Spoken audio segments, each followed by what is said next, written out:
Este episodio de la Estrategia del Día es patrocinado por Mastercard. En las zonas rurales de América Latina, hasta el 70% de los almacenes de barrio utilizan únicamente dinero en efectivo, lo que genera procesos manuales que complican la gestión financiera de sus negocios. Conoce los retos y oportunidades que tendrían los almacenes de barrio si digitalizaran sus procesos en el reporte especial presentado por Mastercard. Clic en la descripción. Muy buenos días, estrategas. Soy Francisco Aldaya, jefe del Buró de Argentina en BloombergLinea.com y hoy les voy a contar las 3 noticias más importantes para que arranquen su día. Además, Juan Pablo Álvarez con todo sobre los bonos en la fija, hoy con Gustavo Nefa de Research for Traders y Nicolás Ibecas, cofundador de Inversiones Andinas. Como siempre, no se olviden de darle clic al botón para seguir a este podcast, de compartir este capítulo, de activar las notificaciones y si les gusta lo que hacemos acá de lunes a viernes, ¿por qué no darnos un 5 estrellas en Spotify o un pulgar arriba en YouTube? 1.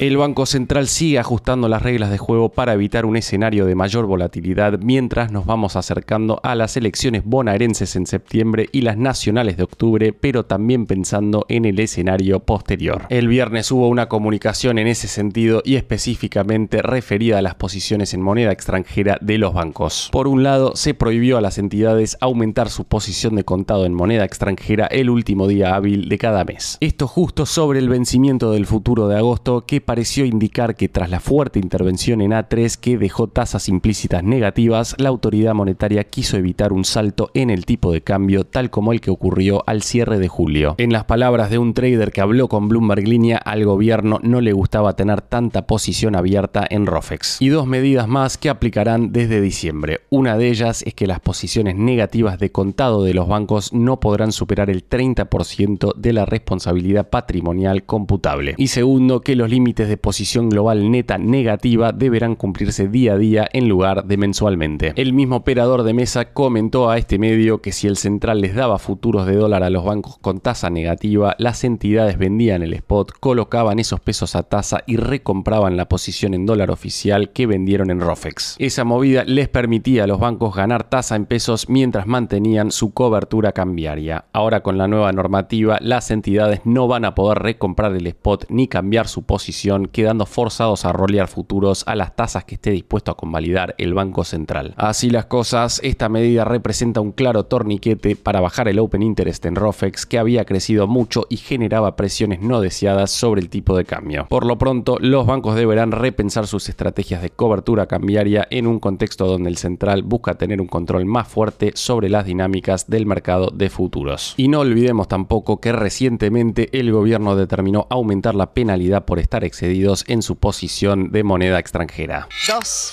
Y hablando de bancos, los 2 privados más grandes del país, el Galicia y el Macro, anticiparon un tercer trimestre complejo con presión sobre los márgenes y mayor morosidad, aunque confían en una normalización gradual después de las elecciones legislativas. Ambas entidades coincidieron en sus llamadas trimestrales en que la volatilidad de tasas producto del apretón monetario está golpeando sus operaciones. Gonzalo Fernández Covaro, CFO del Galicia, dijo textualmente: tendremos un deterioro en los márgenes en el tercer trimestre. Para ilustrar esa situación, dijo que la tasa Tamar estaba en 30% y ahora está en 60%, impactando claramente en el costo de fondeo. Jorge Scarinci, de Macro, proyectó una reducción tímida en los márgenes netos de interés de unos 100 puntos básicos. Sin embargo, en materia de morosidad, la situación no es del todo uniforme. Los préstamos en situación irregular del Galicia se duplicaron en un año hasta el 5,5% del total, esto después de ir a prestar a segmentos algo más riesgosos, aunque esperan cerrar el año más cerca del 5%. El Macro, en cambio, dice que mantiene los mejores números del mercado con 2,5% de mora sobre el total, proyectando a llegar entre 2,5 y 3% hacia fin de año. Ambos bancos interpretan la actual política monetaria restrictiva como una estrategia preelectoral. Scarinci, del Macro, por lo pronto, dijo que el gobierno está tratando de llegar a las elecciones con algo de paz en las expectativas de tipo de cambio y también de inflación. Según explicó el CFO a los analistas internacionales que escucharon la llamada, los encajes aumentaron mucho en los últimos 30-40 días para evitar liquidez excedente. Y en las palabras textuales de Fernández Covaro, después de las elecciones, una vez que el factor político quede fuera del camino, creemos que las cosas deberían estabilizarse nuevamente. En ese sentido, el Galicia espera volver a los niveles del segundo trimestre en materia de márgenes tras el deterioro del periodo en curso.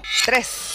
Ayer la provincia de Corrientes acudió a las urnas para elegir entre 7 fórmulas disponibles y finalmente se produjo la victoria del partido gobernante, es decir, del radicalismo, con Juan Pablo Valdés electo para suceder a su hermano Gustavo al frente de la gobernación. Con 93% de las mesas escrutadas, el candidato de La Libertad Avanza, Lisandro Almirón, quedó en el cuarto puesto con 8,2% de los votos, mientras que Martín Azcúa del PJ quedó en el segundo lugar con 20,1%. Valdés, por su parte, casi 53% de los votos. Para entender un poco mejor cómo se puede digerir todo esto desde los mercados, escuchemos ahora a un correntino, estamos hablando de Santiago Segovia, que ha trabajado como asesor financiero para distintos brokers argentinos como Balance, Invertir en Bolsa e InView. Hola Francisco, ¿cómo estás? Muchas gracias por la entrevista, un placer estar de nuevo con ustedes. Se puede decir que la victoria de Juan Pablo Valdés estaba descontada y la duda se planteaba si ya lo ganaría en primera vuelta o no, con más del 70% del padrón votando, afirmando que fue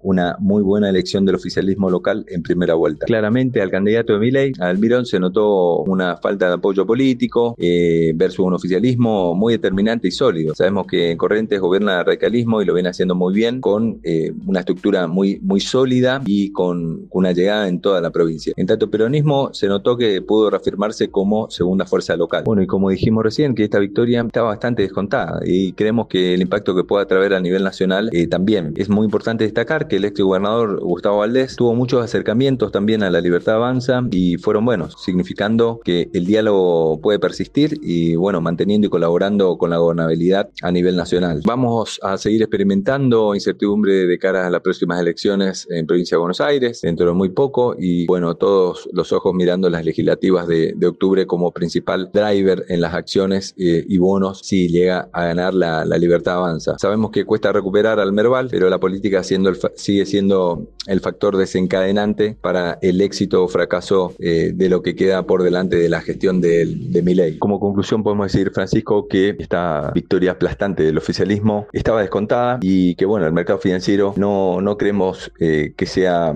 consecuencia de grandes saltos el día de mañana. Sabemos que veníamos con mucha volatilidad con respecto a las tasas y bueno, el riesgo país que empezaba un pequeño camino alcista. En tanto podemos decir que hay mucha expectativa para las elecciones de provincia de Buenos Aires y de cara también a las legislativas de octubre como drivers determinantes para definir el éxito o fracaso de la gestión de Milei. Sabemos que necesita mucho músculo más político y bueno, esa falta de apoyo es mirada ya sea por inversores locales e internacionales como para consolidar o poner el sello de acompañamiento a estas medidas económicas que vienen, la verdad, acomodando mucho y bastante el fracaso de todas las gestiones a nivel nacional anteriores.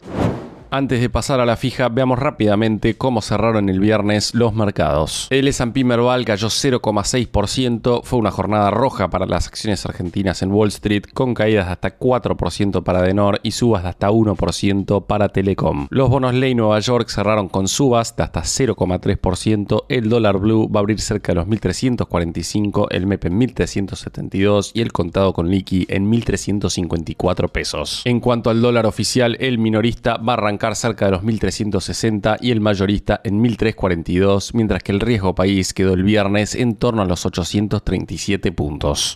La fija. Y ahora Juan Pablo Álvarez, contanos por favor qué está pasando en el mundo de los bonos. Buenos días inversores, vamos a hablar de bonos. Venimos de cerrar un mes áspero, por llamarle de algún modo, para el mercado argentino. En agosto, los bonos hard dólar argentinos acumularon caídas promedio en torno al 3%. Miren si se habrá puesto dura la cuestión que después de casi 10 meses pasamos a tener más riesgo país que Ecuador. Tomando el cierre del 28 de agosto, Argentina tenía 837 puntos de riesgo país, mientras que Ecuador se situó en 764. Pensemos que los bonos ecuatorianos llegaron a tener un spread de 1.900 puntos en abril de este año, cuando parecía que el correísmo volvía al poder, mientras que los argentinos habían tocado un piso de 561 puntos en enero. Pero en este último tiempo, el mercado empezó a castigar a los instrumentos soberanos argentinos. A los problemas que veníamos mostrando Argentina luego de la eliminación de las LEFI, se sumó la inestabilidad propia del periodo electoral, además de lo que sucedió en los últimos días con los audios del exfuncionario Diego Spagnuolo hablando de presunta corrupción, y esto último ha lastimado aún más los precios de los bonos. Señala un informe de Facimex Valores que Argentina es el único país emergente relevante en el cual los bonos globales están en rojo en el acumulado del año. Pensemos, por ejemplo, que el ETF EMB, que traquea bonos emergentes, está 5% arriba en 2025 y el ETF EMHY,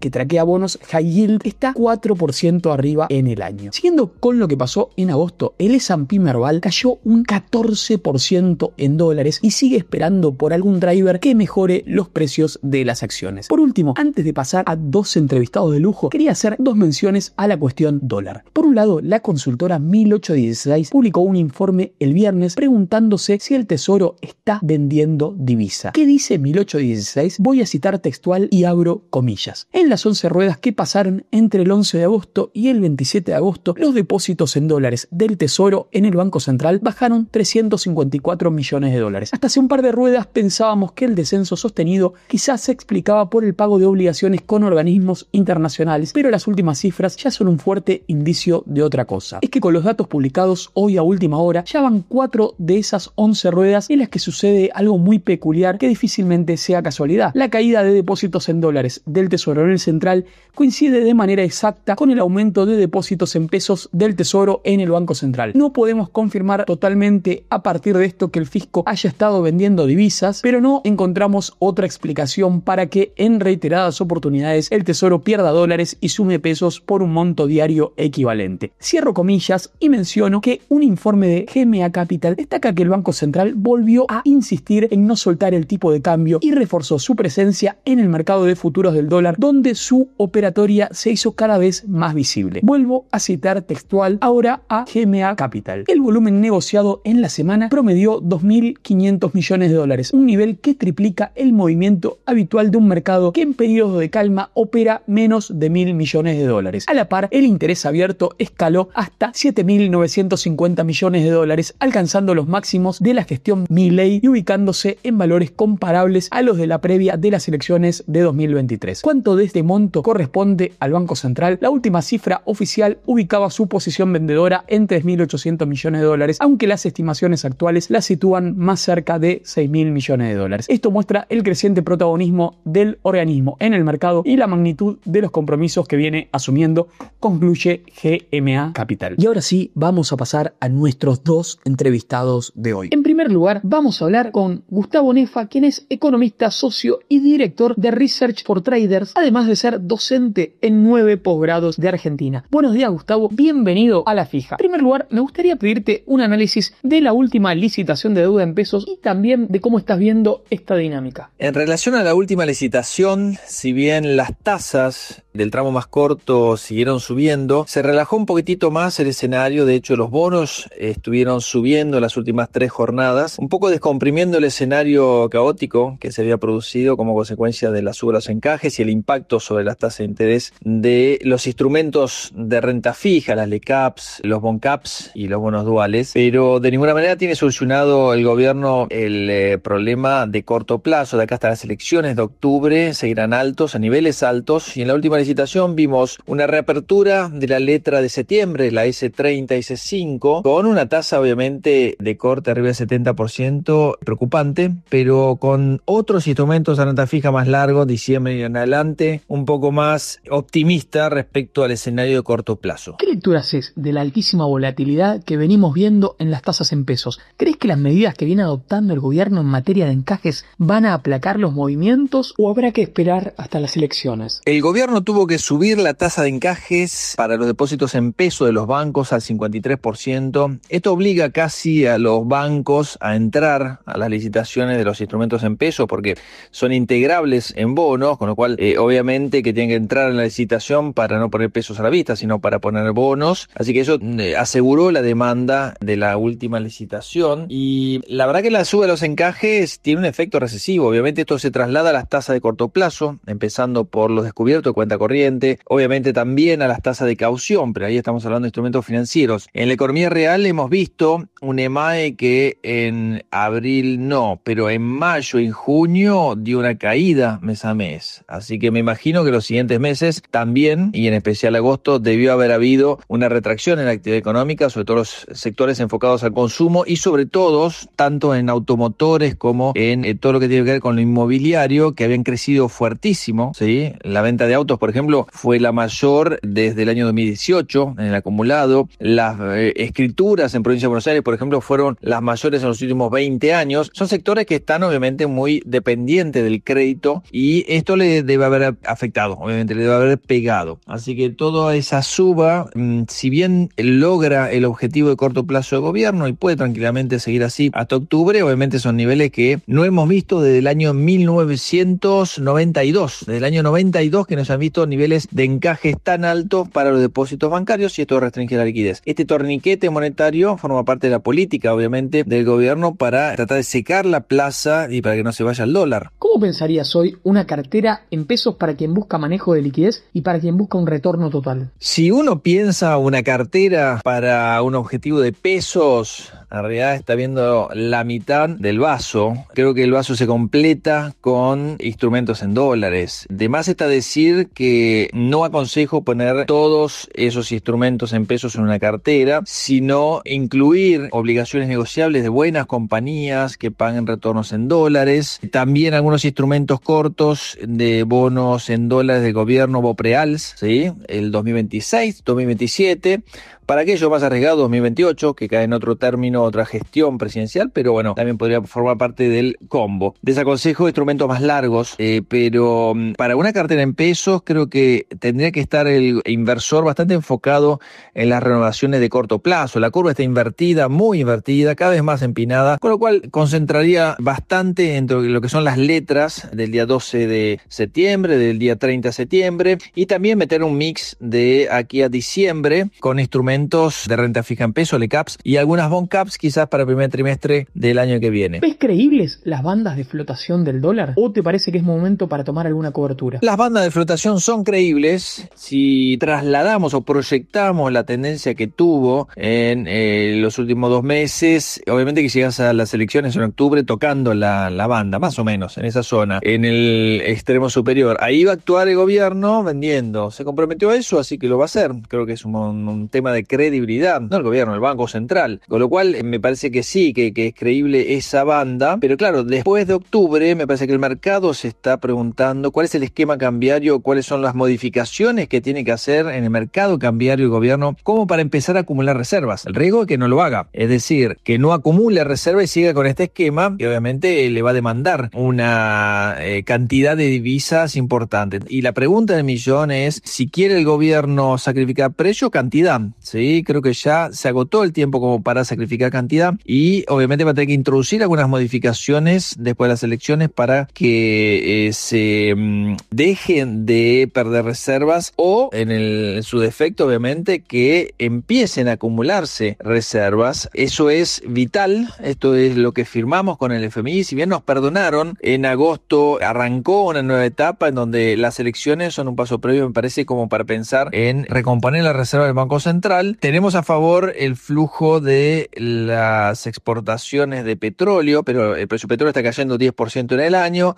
No nos ayuda tampoco las exportaciones agropecuarias en materia de precios. Si bien la soja tuvo un rebote muy auspicioso en el mes de agosto, de pasar a estar negativo en el año, ahora está positiva en el año, pero esto no es más que un aliciente. La rebaja de retenciones que hizo al campo el gobierno, transformándolas en permanente, lo que en junio fueron unas rebajas temporarias, bueno, ayuda, pero el campo también tiene un problema de rentabilidad muy importante. Además de ese impuesto, tiene muchos otros impuestos, los precios de los commodities no ayudan y el tipo de cambio no termina de despegar para ellos. Los insumos están en dólares y obviamente esta suba que hubo en agosto no los favorece para nada. En los últimos días estuvimos viendo varias empresas colocando ONs a un año. ¿A qué te parece que responde esa estrategia? En los últimos días vimos varias colocaciones de ONs, que está bastante dinámico ese mercado. De hecho, muchos bancos colocaron a un año. ¿Cómo estás viendo el mercado corporativo? La colocación de obligaciones negociables depende de muchos factores. Quizás algunas empresas se adelantan en los vencimientos que tienen el año que viene, pero el año que viene no hay tampoco tantos vencimientos corporativos en dólares, sino más bien en 2027. Ahí se concentran más vencimientos. Por ahí se adelantan las empresas, adelantando, digamos, el vencimiento que puedan tener en 2 años, haciendo algún tipo de emisión a corto plazo este año. Pero el movimiento de las obligaciones negociables no lo veo para nada preocupante. Me parece que las dudas siguen concentrando en el soberano, no en las empresas. Hubo casos obviamente complicados durante todo el año. Sector agropecuario, con los Grobo, Agrofina y otras más, Surcos.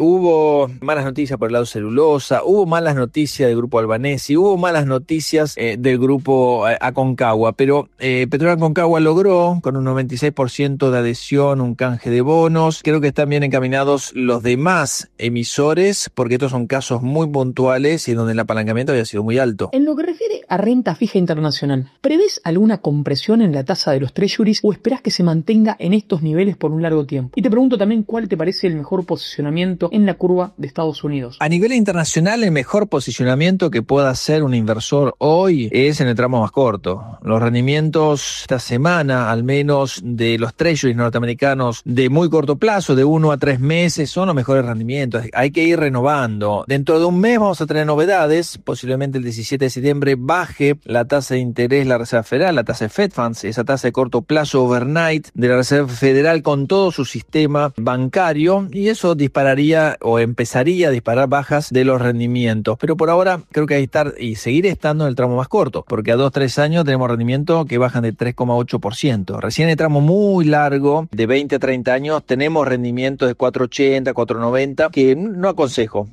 renovar en el tramo más corto. Y en cuanto a los rendimientos de los bonos, han sido muy buenos en el mes de agosto, corresponden con esa expectativa de finalmente la Reserva Federal va a bajar la tasa de interés. Esto es lo que escuchamos por parte de Powell en su último discurso en Jackson Hole el viernes de la semana pasada. Con lo cual tenemos un escenario de bonos emergentes casi el máximo del año, máximo de los últimos años, muy buen escenario del cual Argentina no puede aprovechar por problemas idiosincráticos, por problemas propios, por un tema político básicamente. La cercanía de las elecciones y obviamente la repercusión sobre no solo el mercado cambiario, sino también sobre la actividad económica. Fuera de los Estados Unidos, ¿estás viendo algún atractivo en algún segmento de renta fija internacional? En los mercados internacionales sí veo oportunidades. Hay un escenario de desaceleración económica que desde que comenzó el año evidentemente empezó a gestarse, pero se agravó a partir de la imposición de aranceles en Estados Unidos. A partir de ahí el mercado le tomó la mano a Trump, empezó a convalidar subas. No solo lo vimos en los mercados accionarios con máximos históricos de todos los índices en Estados Unidos y en Europa y en otros países desarrollados, recomposición de la confianza en emergentes, especialmente Brasil y China, en sus mercados accionarios que están en torno a 30% de suba en dólares. 12 puntos de eso son subas debido al efecto tipo de cambio, la caída del dólar. El dólar debería seguir flojo. Yo estimo que va a seguir devaluándose el dólar con respecto al resto de las monedas de acá a fines del 2026, de acá a 1 año y 4 meses. Estimo que vamos a tener un dólar todavía más bajo. El DXY bajó de 110 a 98 y creo que puede estar tranquilamente en 95 de acá a fines del 2026, pero lo peor ya lo hemos visto. Pero esto sigue favoreciendo las emisiones en dólares de países emergentes y ni hablar de emisiones en moneda local, haciendo un poco de carry. El carry funcionó muy bien en países donde hay tasa de interés muy alta como Brasil, ¿sí? Con una Selic altísima y con una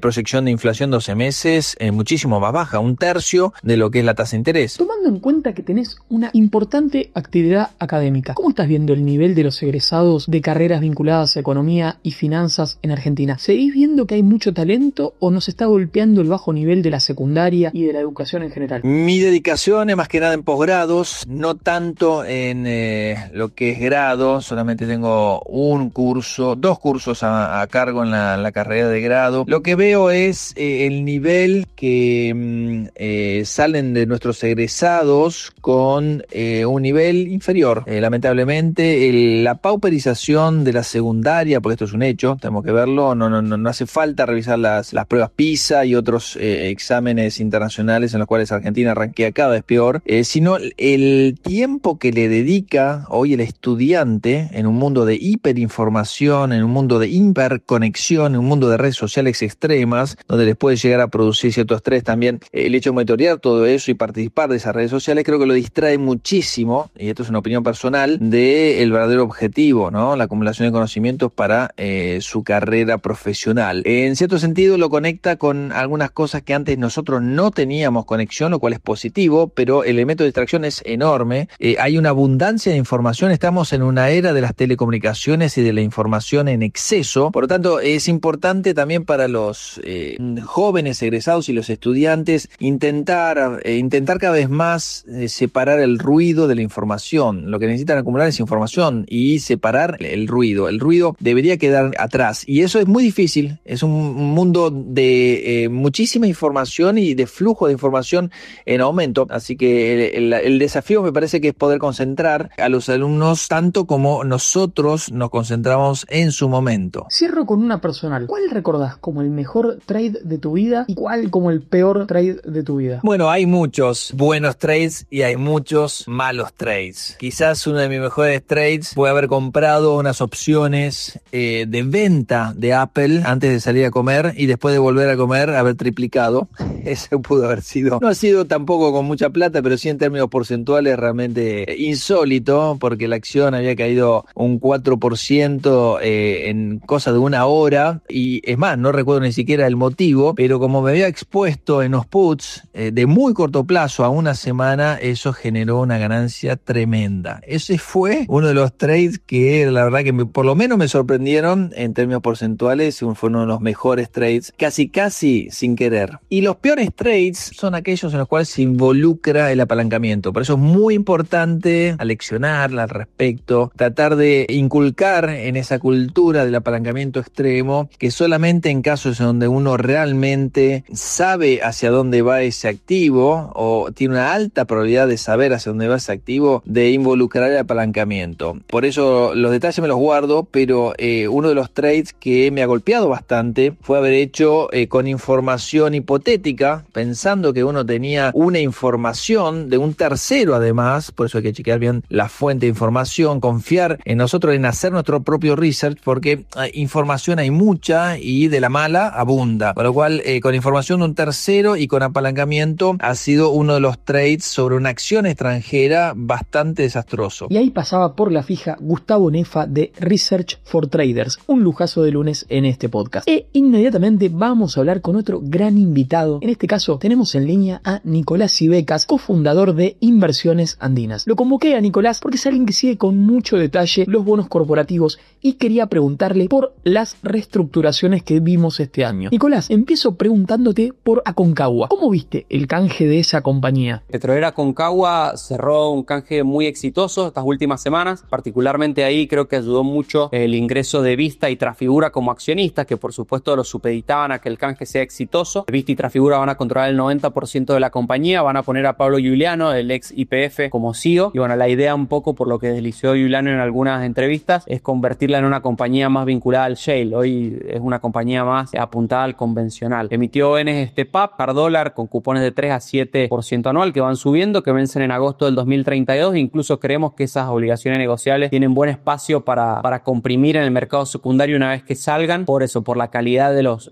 accionistas que ahora tomaron parte del negocio. ¿Y qué nos podés decir del default de Grupo Albanesi? Con respecto al Grupo Albanesi, que entró en situación de impago en el mes de mayo, esto incluye obligaciones negociables de Albanesi Energía, de Generación Mediterránea, Central Térmica Roca, Generación Litoral, entre otras. La verdad que era un grupo que tenía emitidas muchas obligaciones negociables. Arrancó canjeando las obligaciones negociables vinculadas a los proyectos, que eran unas jóvenes que tenían mayormente inversores institucionales y el Fondo de Garantía de Sustentabilidad de ANSES. La verdad que el canje fue muy exitoso. Creemos que la oferta fue bastante razonable. Tiene una reducción de cupón, por supuesto, durante este año. No reconocía los intereses devengados hasta el momento del canje de las jóvenes viejas o que tenían incumplimientos, pero creemos que la estructura que ofreció es bastante razonable, atractiva. Entonces la verdad que no tuvo problema para canjear eso. De lo que se habla un poco en el mercado, pero no hay ninguna confirmación ni ningún hecho relevante publicado hasta el momento, es de que avanzaría primero con el canje de las obligaciones negociables de legislación extranjera que tiene emitidas, la mayoría con garantías que provienen de un canje que se hizo en el mes de octubre del año pasado, y después avanzaría con las obligaciones de legislación local que también provienen de un canje que hizo en agosto del año pasado. Eran ONs relativamente nuevas porque la empresa hizo canje de legislación local y legislación extranjera el año pasado. Así que bueno, veremos qué novedades hay en estos días,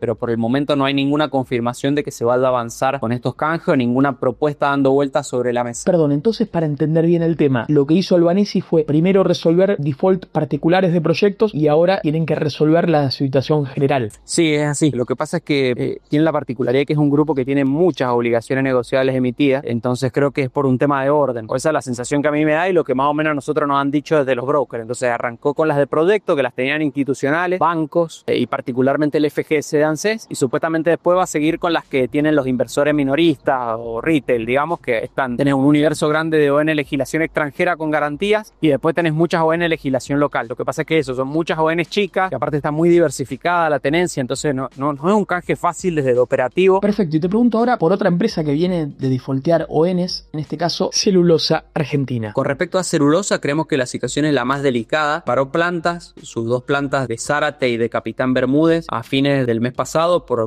el deterioro que tiene del capital de trabajo, que ni siquiera le permite poder operar normalmente. Presentó su balance con cierre al 31 de mayo esta semana en CNB y los números son complicados, patrimonio neto negativo, está necesitando una inyección de capital para poder volver a funcionar, por lo que mencionó la compañía en la memoria. Ya hay varias compañías interesadas que estarían haciendo como una especie de proceso de due diligence para entrar como inversores y aportarle este capital que necesita para poder volver a operar y después para poder reestructurar la deuda. La compañía había presentado una oferta de canje allá por el 6 de junio de este año, pero después, como la situación se le complicó aún más, ni siquiera pudo cumplir con esa oferta que hizo inicialmente y quedó todo supeditado a que entre este accionista a capitalizar la compañía. Así que veremos si en estas próximas semanas, si se firmara un acuerdo vinculante con alguno de estos inversores con los que está negociando, debería publicarse en hechos relevantes de CNB, pero por el momento no hay ninguna novedad con respecto a eso, más que lo que comunicó la compañía al momento de presentar su balance esta semana. Así que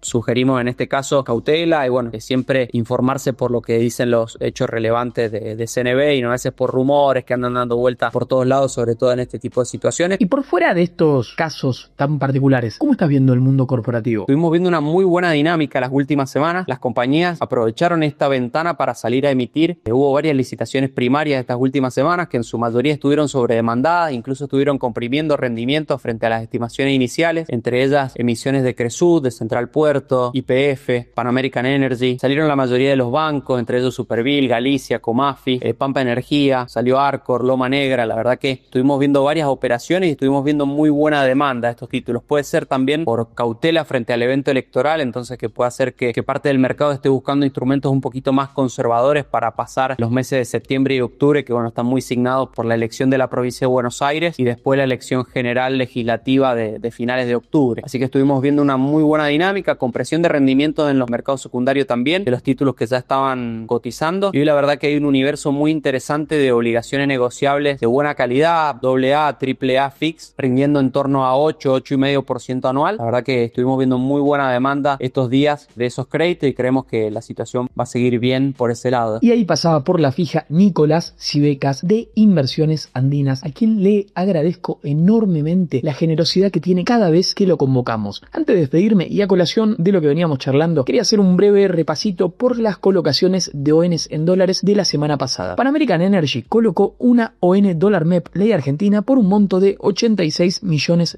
con vencimiento el 27 de agosto de 2029, cupón de 7,5% anual. Superville colocó 2 ONs dólar MEP, una de ellas por un monto de $16 millones con vencimiento en agosto de 2026 y cupón de 6,75% anual, y otra por $5 millones con vencimiento el 26 de agosto de 2027 y un cupón de 8% anual. YPF colocó 2 ONs, la primera dólar cable con vencimiento en julio de 2030 por un monto de $57 millones y cupón de 8,75%, aunque el precio de corte fue 102,85%. La segunda, una ON dólar MEP por un monto de $51 millones con vencimiento en agosto de 2028 y cupón de 7,5%. En este caso, esta segunda ON de YPF sí salió al 100%. También Cresud colocó un bono por $31 millones con vencimiento en septiembre de 2027 y cupón de 7,25%. Por último, cito otro banco que, al igual que Superville, licitó a un año. Se trata de Banco CMF, que colocó $21,8 millones al 6,5% con vencimiento en agosto de 2026. Además de Superville y CMF, venían de colocar a un año Galicia, Comafi, Macro, BBVA Argentina e Hipotecario. Estimados oyentes, ahora sí me despido de ustedes, no sin antes desearles una excelente semana.